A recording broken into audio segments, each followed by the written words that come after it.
You know, man doesn't stand forever his nullification. Once there will be a reaction. And I see it setting in, you know, when I think of my patients, they all seek their own existence and to assure their existence against that complete atomization into nothingness or into meaninglessness. Man cannot stand a meaningless life. We need more understanding of human nature, because the only real danger that exists is man himself.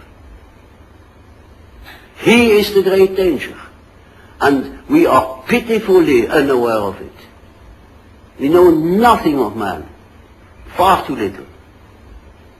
His psyche should be studied, because we are the origin of all coming evil.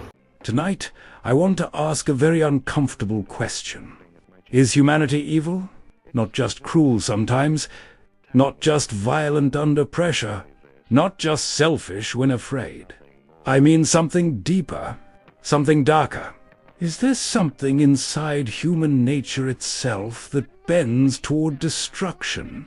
Because when you look at history, it is hard not to wonder. Wars, mass delusions, executions, genocide, humiliations, hatred dressed up as virtue, and even outside of history, in ordinary life, we still see it. The pleasure people take in tearing someone down, the ease with which crowds become cruel, the speed with which fear turns into blame, the way decent people can suddenly become merciless when they feel threatened, righteous or morally superior. Carl Jung looked directly into this problem, and his answer was unsettling. He did not say that evil is only out there. He did not say it belongs only to monsters, tyrants, or criminals. He believed the real danger lies much closer than that. Inside the ordinary human being, inside the civilized person, inside the person who believes they are good. Jung once said that the only real danger that exists is man himself. And that idea changes everything, because it means the central question is not whether evil exists. Of course it exists. The real question is whether we are willing to see how close it is to us, how intimate it is. How much of it can hide behind politeness, ideology, religion, ambition, or even love? For Jung, the human mind is not a clean, rational surface. It is layered, conscious on top, unconscious underneath. And buried in that unconscious is what he called the shadow. The shadow is not just the part of you that is bad. It is the part of you that you do not want to see, the part that does not fit the image you have built of yourself.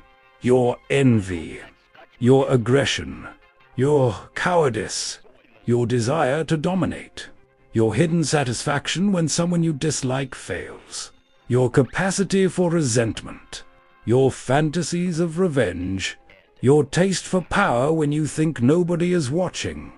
But the shadow is not only ugly. That is what makes Jung so interesting.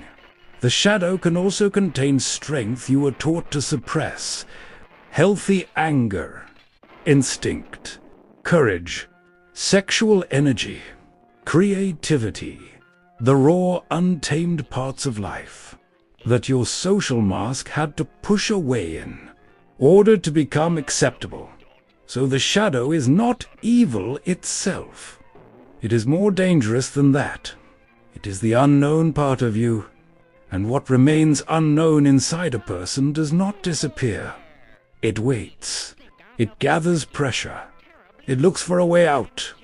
And when people refuse to face it in themselves, they begin to see it everywhere else. This is one of Jung's most important ideas. Projection. What you cannot accept in yourself, you unconsciously locate in another person, or another group, or another nation, or another religion, or another political tribe. Suddenly, the darkness is no longer yours. It belongs to them. They are the disgusting ones. They are the corrupt ones. They are the dangerous ones. They are the evil ones. And in that moment, something terrifying happens. You feel innocent? That is the beginning of a great deal of human evil. Not always hatred alone, but hatred combined with innocence, cruelty combined with moral certainty, violence combined with the conviction that you are purifying the world.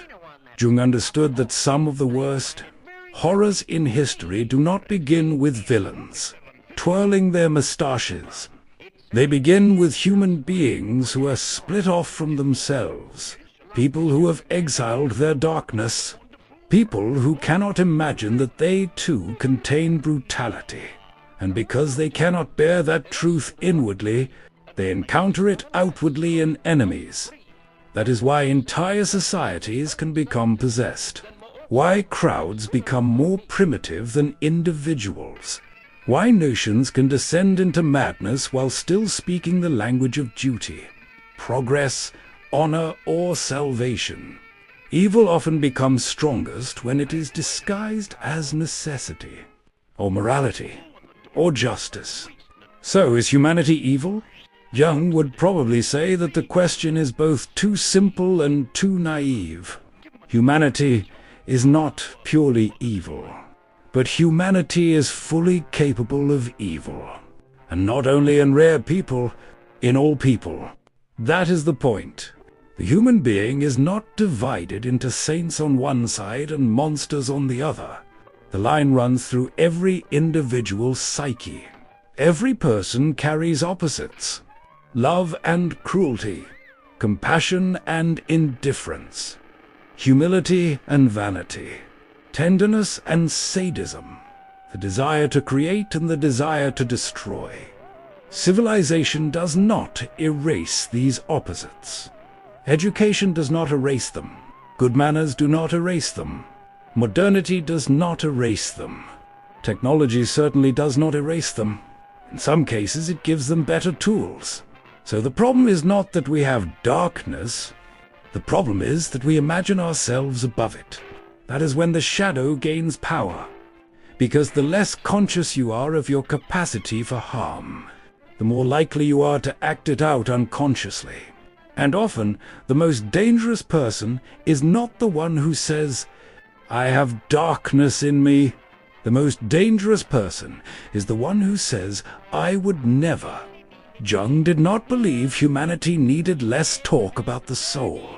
He believed it needed more psychological honesty, more understanding of human nature, more confrontation with the inner world. Because if people do not study themselves, they become vulnerable to possession by forces they barely understand. A slogan can possess them. A leader can possess them. A resentment can possess them. A wound can possess them. A collective panic can possess them. And then they do terrible things while calling themselves reasonable. This is why Jung's idea still feels so modern. Look at the world now. People are constantly outraged, constantly projecting, constantly dividing the world into pure and impure, enlightened and disgusting, victims and villains, us and them. Everyone wants to expose evil. Very few want to examine their own participation in it. Very few ask, why does this particular kind of person trigger so much emotion in me? Why do I enjoy condemning them? Why do I feel enlarged when someone else is reduced? Why do I become morally intoxicated in a crowd? Why do I feel more certain when I am angrier? These are shadow questions, and most people avoid them because they're humiliating. To meet the shadow is to lose the fantasy that you are only light. It wounds pride. It complicates identity. It breaks the seduction of self-righteousness. But Jung thought this humiliation was necessary, because only the person who has seen their own darkness can be trusted with power. Only the person who knows their aggression can begin to govern it. Only the person who has stopped worshipping their own innocence can become less dangerous. That is the real task, not perfection, wholeness, not becoming pure, becoming conscious, not destroying the darkness, integrating it, learning to hold the tension of opposites without immediately collapsing into projection, blame, or violence. This is what Jung called individuation, and it is not a comfortable path. It means admitting that your enemies do not contain all the darkness. It means admitting that your ideals can become weapons. It means admitting that evil is not only something dramatic, not only dictators, not only war, not only blood. Sometimes evil is cowardice. Sometimes it is obedience. Sometimes it is the refusal to think. Sometimes it is the pleasure of joining a mob. Sometimes it is the quiet enjoyment of someone else's humiliation. Sometimes it is what enters the room when nobody takes responsibility. So again, is humanity evil? Maybe the most Jungian answer is this. Humanity is not evil in some fixed total sense, but evil is a permanent possibility inside human nature. And when that possibility remains unconscious, it becomes fate. That is why self-knowledge is not a luxury. It is a moral necessity, because the person who refuses to meet their own darkness will almost always demand a scapegoat, and the society that refuses to meet its darkness will always prepare one. Jung's warning was not pessimistic for the sake of being pessimistic. It was a warning meant to make consciousness deeper. He believed that what is unconscious does not stop acting. It acts through us. And the less we know ourselves, the more icily destruction speaks with our voice. So perhaps the question is not, is humanity evil? Perhaps the real question is, can human beings become conscious enough to stop worshipping their innocence before their unconscious destroys them? And that may be the most disturbing question of all.